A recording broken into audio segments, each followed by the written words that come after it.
Suyanti, NIM 856500091. Saya akan melakukan praktik modul 7 optik KP1 sifat cahaya, KP2 lensa cembung dan cermin jikung.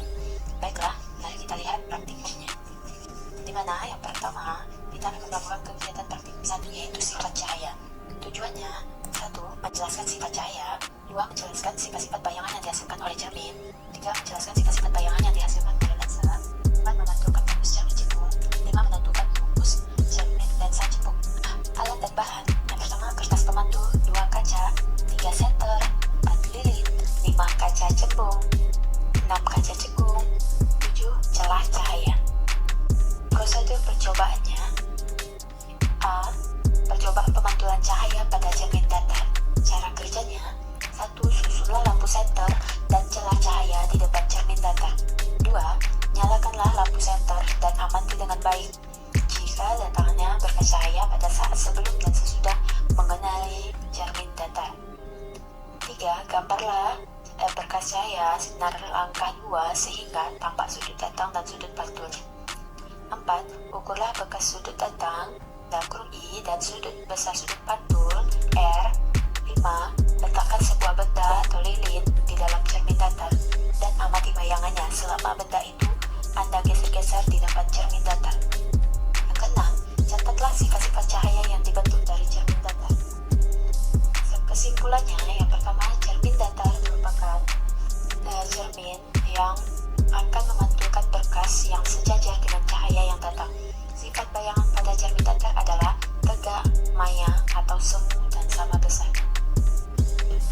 B. Percobaan pemantulan cahaya pada cermin cembung. Cara kerjanya: yang pertama, susunlah alat seperti gambar berikut. 2. Nyalakan lilin dan amati dengan baik jalannya berkas cahaya pada saat sebelum dan sesudah mengenai cermin cembung. 3. Gambarlah jalan berkasnya sinar pada cermin cembung langkah 2 sehingga nampak sudut datang dan sudut pantul serta bayangan yang terbentuk. 4. Catatlah bagaimana sifat-sifat cahaya yang dibentuk cermin cembung tersebut. Kesimpulan pada percobaan pemantulan cahaya pada cermin cembung, mana cermin cembung adalah cermin yang memiliki permukaan melengkung. Keluar cermin cembung disebut juga sebagai cermin negatif karena sifat divergennya yang cerminannya, artinya cermin cembung dapat menyebabkan sinar dan cahaya. Sifat bayangan cermin cembung adalah tegak, diperkecil, maya, atau semu. C. Percobaan pemantulan cahaya pada cermin jikung. Cara kerjanya: yang pertama, susunlah alat seperti gambar berikut. 2.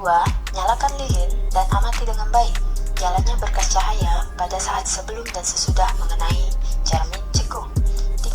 Gambarlah jalannya berkas sinar pada cermin jikung langkah 2 sehingga nampak sudut datang dan sudut pantulnya serta bayangan yang terbentuk. 4. Catatlah bagaimana sifat-sifat bayangan yang dibentuk oleh cermin jikung tersebut. 5. Aturlah jarak benda atau layar agar pada layar terbentuk bayangan yang jelas dan tajam. Selanjutnya, ukur jarak benda dan jarak bayangan. 6. Jika benda di depan cermin jikung terus digeser dengan menjauhi cermin, maka pada jarak tertentu bayang benda akan menghilang atau tidak tampak. Ukurlah jarak benda cermin jikung pada percobaan tersebut. Kesimpulannya, cermin jikung adalah cermin yang memiliki bentuk melengkung ke arah dalam. Cermin jikung ini tidak menghasilkan bayangan yang sejajar. Proses pemantulan cahayanya pun terjadi saat cahaya yang dipantulkan mendekati titik fokus cermin.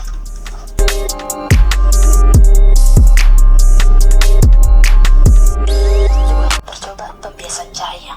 Untuk alat dan bahannya yang disiapkan adalah ini: layar atau tabung kertas, celah cahaya, air, lampu senter, dan penggaris.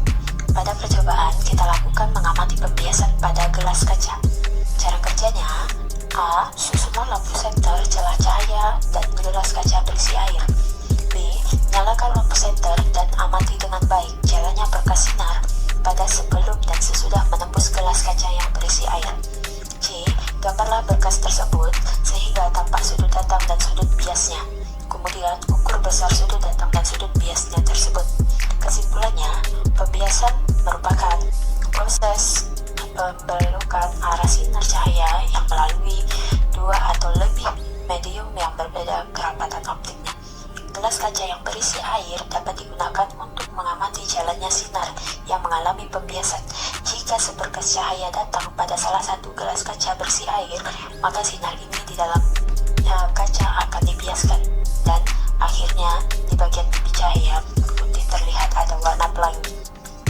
Air di dalam gelas kaca bertindak sebagai prisma dan memisahkan cahaya putih menjadi warna komponen. Jika dilihat di layar dengan seksama, muncul warna pelangi di bagian tepi cahaya. Yang nampak putih ada warna pelangi.